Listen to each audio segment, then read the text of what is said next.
Today's conveyancing clients expect speed, clarity, and frequent updates.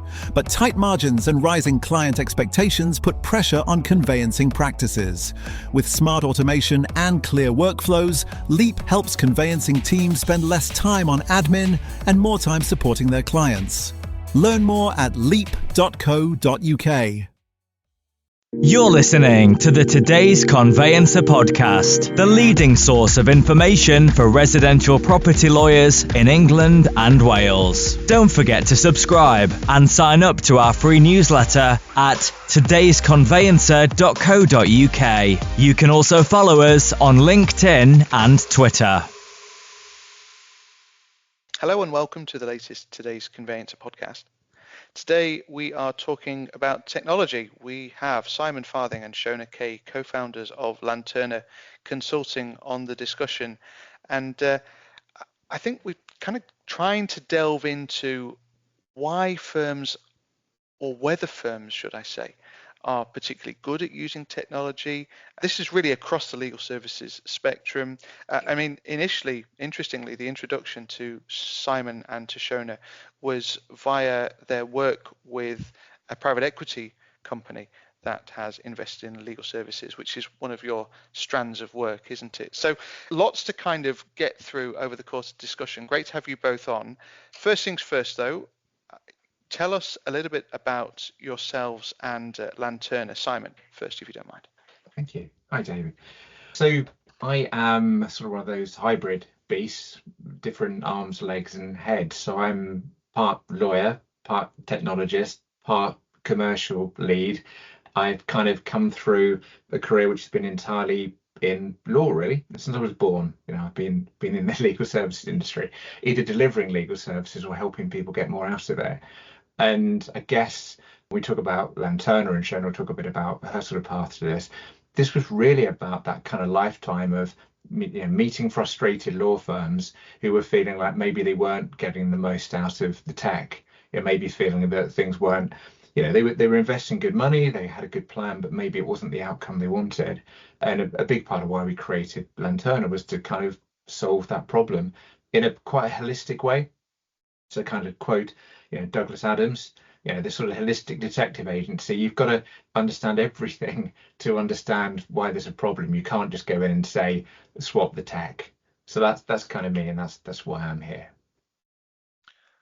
Fab. And Shona, yourself, please.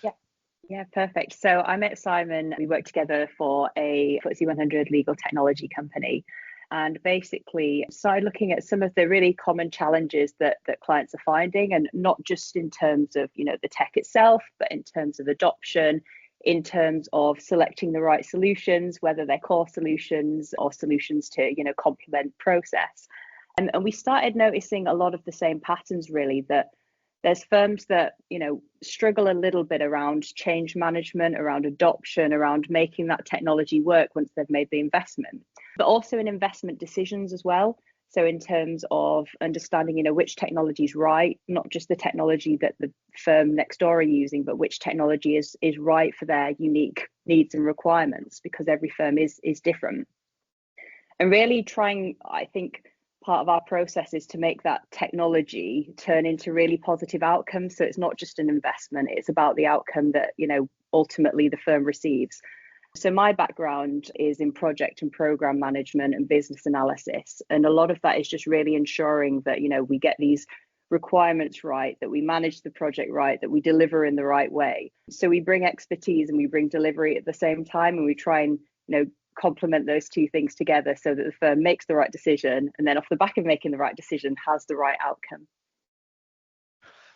The selection of technology and the ability of law firms to choose the right technologies, very kind of hotly debated. It's a discussion I know sort of happens quite regularly. Is it the case that the law is just bad at this process, or is it the case that law firms are really very complicated beasts by virtue of the fact that they deliver so many different products and services? Combination of things, I suspect. But what's your experience? I think I think you just described it brilliantly. It's all of those things. If you think about it, law is heavily regulated. heavily controlled. You can't make it up as you go along. I know we have some non-regulated areas, but that doesn't mean to say it's the Wild West. There is a structure to what you do, and there are things that have been established. And you think about the Wills Act, for example. It's been around 180 years, right? It's not like it grew up yesterday and it's an evolving thing. We have a real fixed structure, and the way the law firms are owned, that legal service providers are structured, quite often I think there's a lot of stakeholders involved. So when you make decisions, you kind of have that group of folk getting together to arrive at a decision. And lawyers aren't, on the whole, and I speak as one, that shy in sharing opinions. If you sit around a table to select technology, everyone will say to you, well, when I was at, or my friend over at, or why aren't we using this? I went to an event, it looked awesome. So you've kind of got to bring together the structure, the way that people operate, and the fact that the law, I think we're not seen as necessarily being willing to push boundaries, and that's not fair for everybody, but it is fairly consistent. The boundary push, well, we shouldn't do that, it won't work, often happens, and we have to prove stuff a lot. Prove that it would work and prove how it's going to operate. I think as well, the market's in a really interesting space at the moment, particularly in terms of, there being very traditional technologies across all of legal services, known products, known brands that people went to, that they, were proven, reliable, some big names with some very large providers. And I think actually there's been quite a shift in the market in the last sort of 5 years, very much in the last 2 years, around moving to cloud-based technologies, moving to solutions that are, new but less proven, but potentially have different capabilities and help firms, get to a more mature stage in terms of adopting AI, in terms of being able to build processes maybe a little bit faster, maybe with less development resource. And I think that there's a lot of leaders in conveyancing and other disciplines that are kind of at a bit of a crossroads at the minute, particularly with technology, where they're saying, do we lean on the proven technology that everybody's had for a long time, or do we actually go down these new avenues with things that are maybe haven't had the time to get the same references, but are incredibly promising? And so I think there is a little bit of a crossroads at the moment around people moving to newer solutions, but also kind of taking those steps gradually, because ultimately, it's not as in as much of a mature space. And I think over the next sort of 5 years, we're going to see a lot more firms move on to more modern platforms, cloud-based technologies, low-code design. But I think it is a process at the moment, and the market is changing, and a lot of firms are sort of navigating that kind of growth and maybe the uncertainty that comes with it as well. That's really interesting. It certainly used to be the case that the case or practice management system, for the sake of argument, had been in situ for 15, 20 years. I can't remember what the exact life cycle of case and practice management systems were, but that has come down massively, hasn't it? But is it still, and I realize again it's a bit of a generalization, but is it still the case that firms are working on old software then that doesn't have some of the flexibility? So I think that you see a couple of things happening. So the answer is yes. There are a lot of firms using systems that in some cases have been in 20, 25, 30 years. And if you think about the technology they sit on, you have to build infrastructure around them, because they're either in a server room somewhere or they're hosted in the cloud, but they're just a virtualized version of software that's been around 20, 30 years. But you need to build departments and teams and people around them to service them and care for them. So a big thing you see is if you've got an incredibly capable development platform, which a lot of the big conveyancing firms have, they have developers, they have business analysts, they have project managers, a lot of resource to keep those current, which is kind of where I think you see some of the change now. That I used to joke, and I said this at a conference once, I had a senior partner who said to me, he called me Skip, I don't know why, but he said, Skip, I've got the latest tech on my desk. And he showed me this computer and he hadn't even turned it on. And I think you see that kind of analogy sometimes, that firms, if they don't have for that tech, the business analysts, the project teams, the developers, the QA teams, if you don't have people behind it, it doesn't work brilliantly. So we've we've kind of evolved into a space now where firms are trying to layer stuff on top.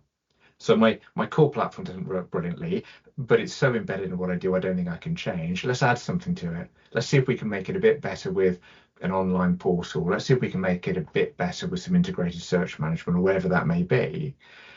And you kind of just build a bigger and bigger beast without dealing with the stuff at the heart of it, which is, have you got the people that you need to make that platform work? Have you got your data in the state that it needs to be to make that platform powerful for you to win your business, protect your business? And if you haven't, as you said, people are shifting quicker now, because if I'm in the cloud, I can make a decision to wind up and wind down much quicker than I can if I've invested in all this toolkit, all this platform, just to kind of run my case management. Do you advocate for the cloud? I've had various different conversations with technology people over the course of the last few years. I mean, it was very in vogue to go to the cloud, wasn't it? Do you guys advocate for cloud technology, and is that the right thing for firms to be doing, or is on-premise still an important thing to be thinking about?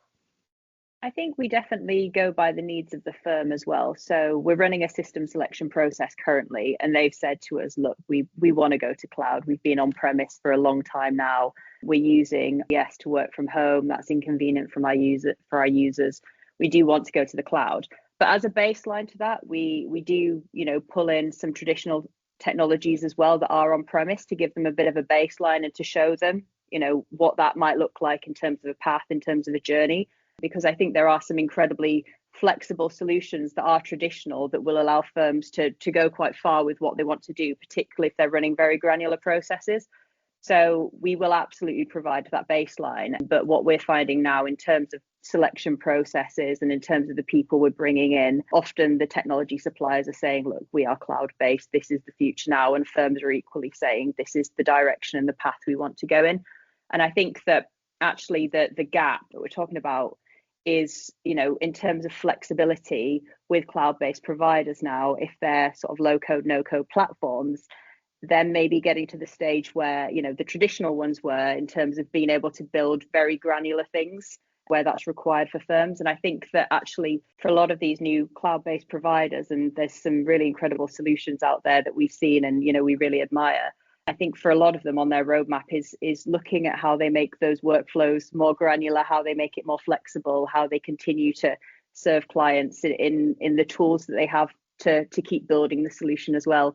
So it depends what the firm wants in terms of, how much resource they've got, based on what Simon said just now, but also, the roadmaps of the suppliers as well, helping firms to get to that stage where they can completely replace a traditional solution because they do provide that full flexibility.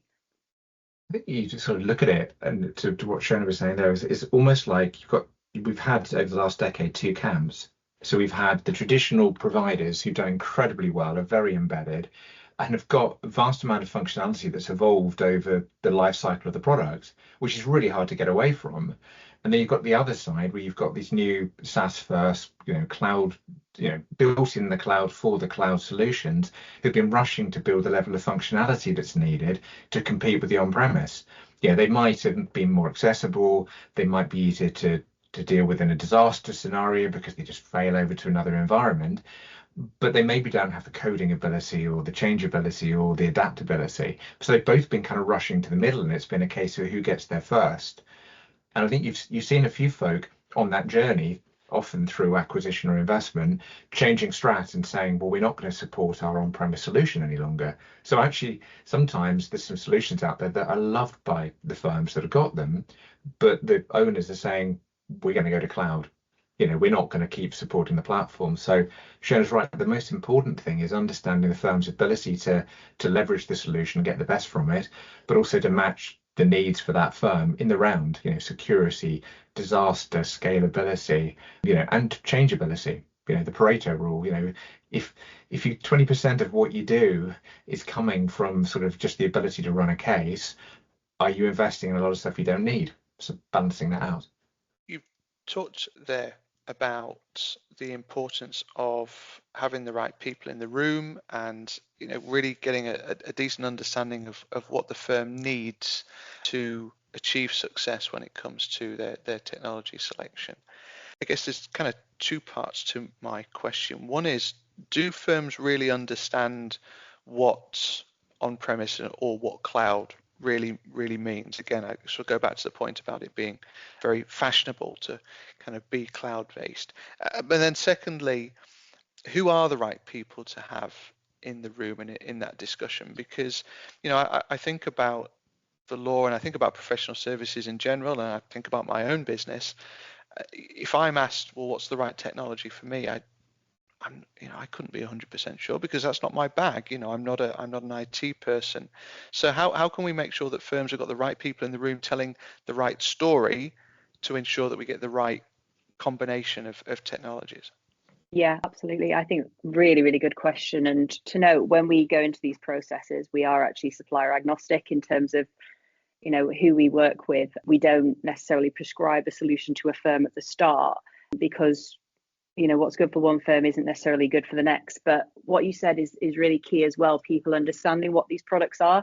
And it's not just gathering requirements and then saying, you now need to go to this solution. Actually, it's an education piece with the firms as well. So if we are looking at a new solution, say it's case management or document management, practice management, we do really take the time to try and educate the firm on what these solutions provide, what their approach is to roadmap, because that's really key. If the product's about to end of life, it's not good for anybody. In terms of existing capability, in terms of security, in terms of implementation. So we try and look at, with the supplier, how they'd approach these areas, how we'd score them. We present that back to the firm. And then ultimately, they need to see how they get on with the product as well, the look and feel. So in terms of demonstrations, I think that there's a lot of firms that they go in and something might look really good on paper, but they'll say to us, this doesn't feel like it clicks.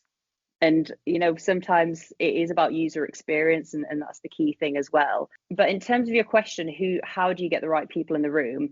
I think there should absolutely be a project board on the side of the firm that govern this process, that, help make that final decision. But you need to bring the right people in as well. So we need to bring in department heads to understand their unique requirements, how they're using the solution, how granular it needs to be, what it needs to integrate to. And then you need to bring users in as well. So it doesn't have to be every user in the firm. We don't have the time, scope, or resource to do that, but we need a select group of users to come in, talk about their pain points, talk about their challenges, their desires for the future, and what they'd like to see in terms of usability. Because I think it's a really key thing, isn't it? You come in, you log on, you're working for 40 hours a week, could be a lot more for some people. And they need to be able to get on with the product, and it needs to be intuitive. They need to be able to like the look and feel as well. So gathering requirements from users is really important as well. The decision is strategic, but we need to also make it aligned to the people that are actually going to be logging in every day and doing the work. So I think, user groups, they have to come at lots of different levels, and you do different exercises with each one, but you can't just focus on one. You've got to go across the firm. You kind of look at what you sometimes see happening is when things have failed, it's not necessarily bad tech. So the firm's taken something on and they haven't got the wrong solution in the sense of it's a good solution, but it's a bit like, somebody saying, what's the best car I can buy? It's a Ferrari. Great, here's the top of the range Ferrari, away you go. And then you say to them afterwards, what did you use it for? Well, I use it to tow a trailer. I've got 4 kids and a dog, and we live in the countryside and the roads always flood. And I think that bit that Shona said there about understanding the business first before you prescribe the best solution, and what somebody's prepared to live with, what level of compromise they're prepared, how much are they prepared to invest in it? If we're talking about a business that's high volume and it does lots of processing and lots of transactions, but it's desk-based, the needs can be very different to a business where they say, we spend a lot of our time in the front room of our client. I write wills for people in hospitals. A desk-based system that you can't access from a tablet or remotely isn't going to be a lot of help. So what's the strategy overall? Who are you? What are you? What makes you unique? How do you actually want to operate? And then, how does that system line up to the practicality? Because best system, you don't adopt it, waste of money, right? In that spirit, there's been a real drive toward firms trying to adopt best of breed technologies and then trying to bolt them together. So Simon, you made the point that, you know, there's a lot of established players with some really established functionality. My impression is that that's sort of slowly moving into a scenario where we've got a core kind of central case or practice management system that we're then bolting kind of best of breed services onto. Is that a model that you kind of see, and how important is things like getting those integrations right to make sure that, you know, the whole system, you know, is cohesive? So it's a great point, David, because I think that what we're seeing is we talk about it as a system of record.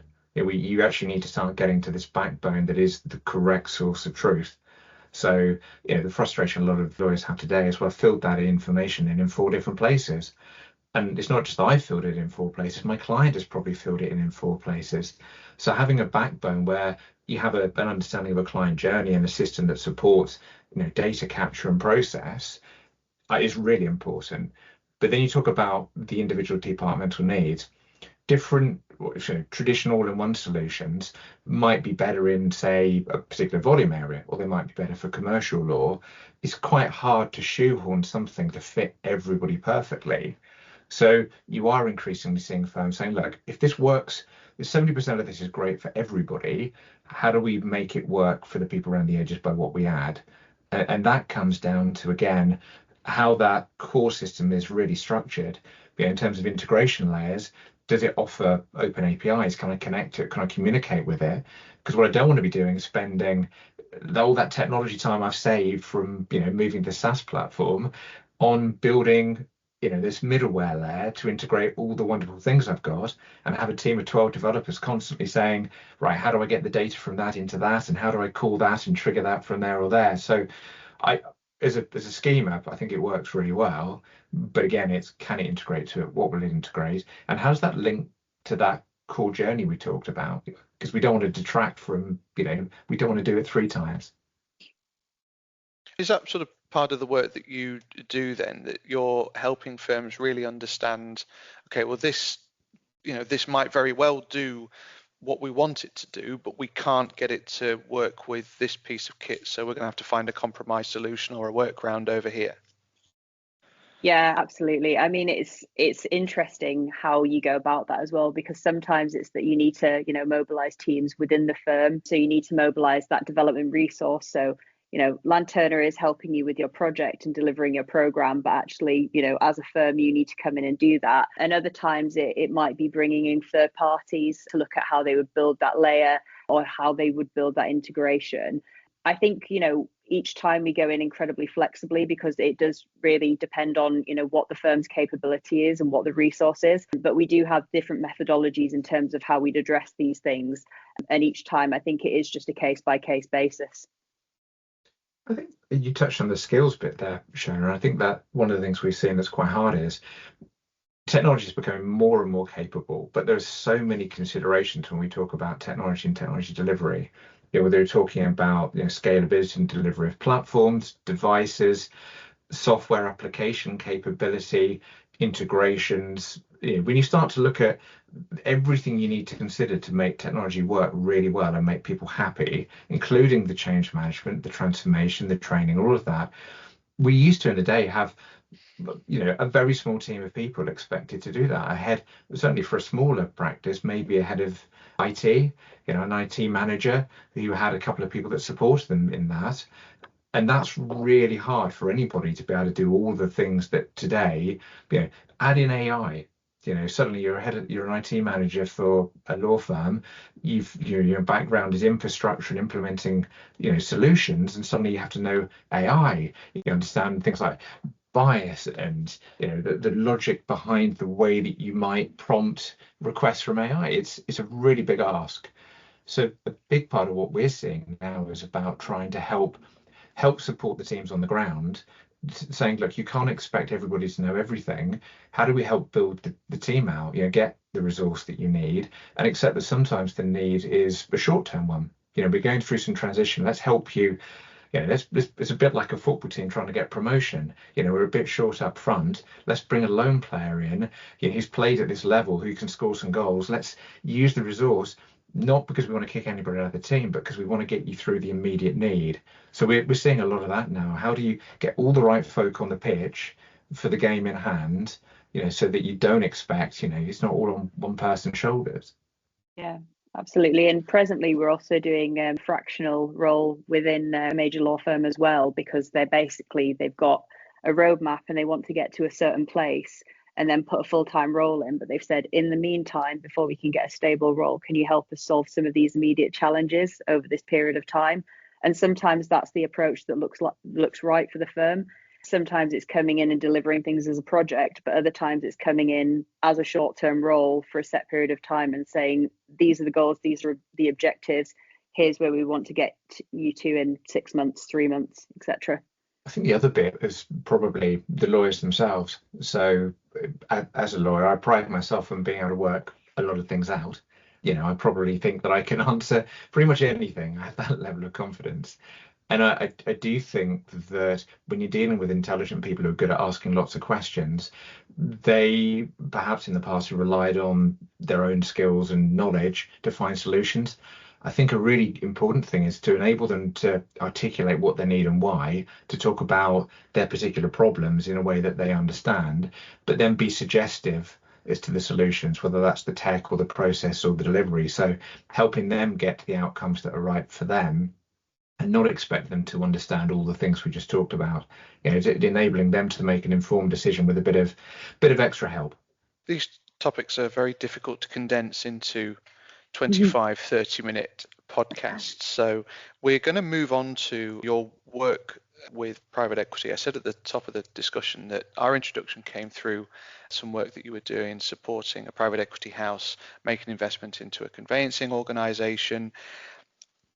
I wanted to kind of drill into what that work entails, really. What advice are you giving private equity? What are they looking at in law firms? And by extension, what should our listeners be thinking about if they are looking to entertain private equity investment? I think probably the thing you start from is almost, because we've seen private equity investment in the sector for quite a long while, so it's not necessarily a recent thing. And I think when you look back a few years, some of the stories that came out of it weren't as successful as anybody perhaps wanted them to be. So I think there is a change that's really come about through kind of having the right partnerships. So if you're a PE company, finding somebody that fits with the model. Now, it may well be their attitude to how they deliver investment. It may be other assets they have in their portfolio, but it's also finding that cohesion between the investor and the leadership of that business, where they can work together to achieve a really structured outcome. So kind of looking at that as, like, I'd say it's a dating app, but looking at that in terms of finding a good match and finding that level of understanding is really important. If you're an investor, I guess you don't necessarily have that immediate subject matter expertise. You know how to make things make money. You know how to make things grow. You understand the investment side of stuff. But I think what good PE companies are really good at is saying, tell me about this. In this industry, for this specific challenge, why is this important? So why is customer engagement important? And what are the technologies that are really going to enable that? They'll look at perhaps a technology strategy and say, tell me what's wrong with that. Tell me what we need more of in that. Tell us about the things that specifically have happened in this industry that might be a threat, for example. And I think a lot of what we engage with is around contextualizing it. So is this a good technology plan? Is this a good operating model aligned to the expectation of the investment? How do they manage things like data? Because I think private equity is incredibly good at understanding how things multiply in scale. So if you're looking at a law firm of any nature as an asset, what's incredibly good at it has relationships with clients. So how does the relationship with me help me scale that, grow that? Is there a good data foundation? Is there something within there that will enable us to go off and maybe target a new territory or deliver a new service line if we had the right investment? Yeah, and I think on a really practical level as well, from a technology standpoint, when you've got that bridge between the firm and the private equity, is looking at, if we've got scaling ambitions of 3 times, 4 times, whatever they are, can the existing platform and all the associated integrations, the technology across the board, can that scale? So if we're taking on 3 times more work, can it handle it? Is it going to withstand that pressure? Do we have the right strategy? We've got the right strategy, at the current level, but if we're moving somewhere in, 5 years, 10 years time, do we need to change anything? Do we need to put new things in place? That might be technology, that might be outsourcing, that might be new process. But really, how do you get to that level where, that becomes a reality and that scaling is actually possible? So it's a lot of deep analysis around the firm's infrastructure, the firm's people, process, technology, and then really, reporting back to the PE firm and saying, based on, where the firm currently is at, it's either able to do this or it's going to need to take these steps to get to where it needs to be. And that helps inform their planning for the future. The first assumption that I sense here is that firms have a technology strategy. My suspicion is that there's an awful lot of firms, and this is not to disparage firms, but my suspicion is there are an awful lot of firms out there that simply don't have a technology strategy. I think it can be for a number of reasons. I think that often firms start with a strategy, maybe things change, roles change, you have different people in different positions. I mean, we have a lot of firms come say to us, our CTO established this platform, it's now become very embedded, we want to move on, we want to change strategy, but actually because of that embedded nature, it's going to be very hard and we're going to rewrite a new strategy. So I think that, strategy can change, it can evolve, but sometimes, for some firms, it does need to reset. And that could be, we need a brand new implementation or we need to start doing things completely differently. But I think we see firms of all levels, to be honest, some that seem incredibly confident in the strategy and they just want to check a couple of things with us, sense check it from a third party perspective. And others that say, we're really going to need help on this because we've got lots of fragmented pieces here and we need consolidation, we need to move into the future. How do we do it? So I think there is a real variety of law firms. I mean, there's that stereotype, and we sort of discussed it at the beginning, like, is law not as good at tech as some industries? I'd actually say within law, it is incredibly varied. And some people you speak to and they just get it, they just want a soundboard. Others, I think they want to start from the very beginning and build that strategy up from the start, really. I think that's because it's funny, isn't it? Because if we took the assumption that law isn't great at technology, you're right, Shona. It's not strictly right. There is some amazing technology usage in the industry. There's people doing some really incredible things that probably most consumers don't get to see because they're hidden away somewhere. And why should they? But there are some fantastic examples of that. But I think when you talked about strategy and tech strategy, I think sometimes you have a firm that maybe has a tech strategy that's not aligned to its business strategy. So it's doing the right things from a tech point of view, but it's not delivering the value or the growth or the customer service that's expected of the business. I think the other thing you see is that sometimes firms, the tech strategy is very inward looking. So they know what they're doing with what they've got, but they don't necessarily know what their competitors are doing or new entrants to the market are doing or how things are changing.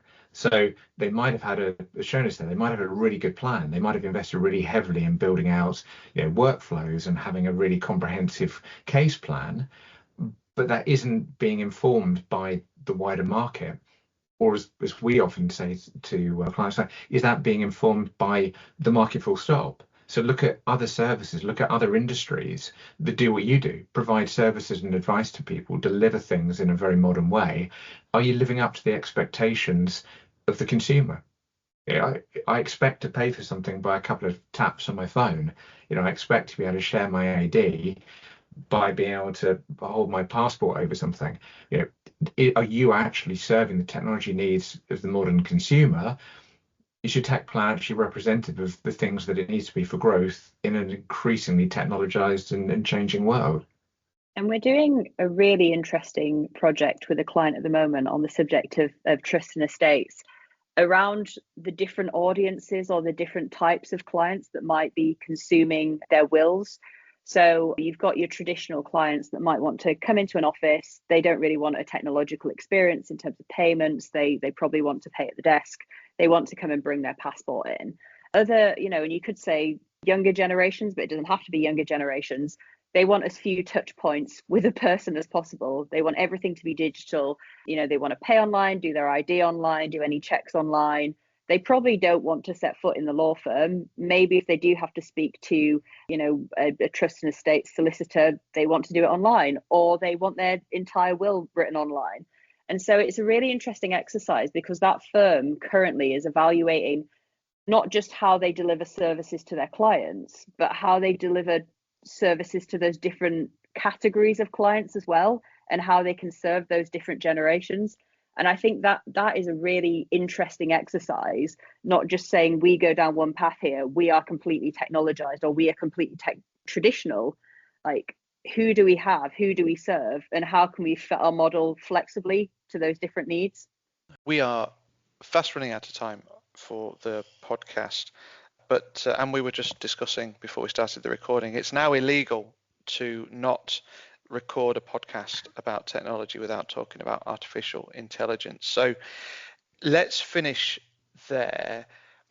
Tell me about sort of your views on AI, and you now have AI enabled law firms, AI enabled law. It's a really interesting kind of space, isn't it? Yeah, and you're right, it is completely legal, and it's a good job you covered it, because we could have had some difficulties here. Right? All sorts. It could have been awful. Good day, we could have been a real problem. But yeah, AI for us is something that touched on everything we do with our clients, but it's fundamentally an enabler. And the thing that we're really passionate about is helping our clients to do their jobs better, more effectively, to feel more engaged with what they do, to provide better services to their clients. You can't ignore any enablers. But what I think we've seen happen is people are in times abdicating responsibility for their own thought process or their own outcomes by saying, well, AI can cover that.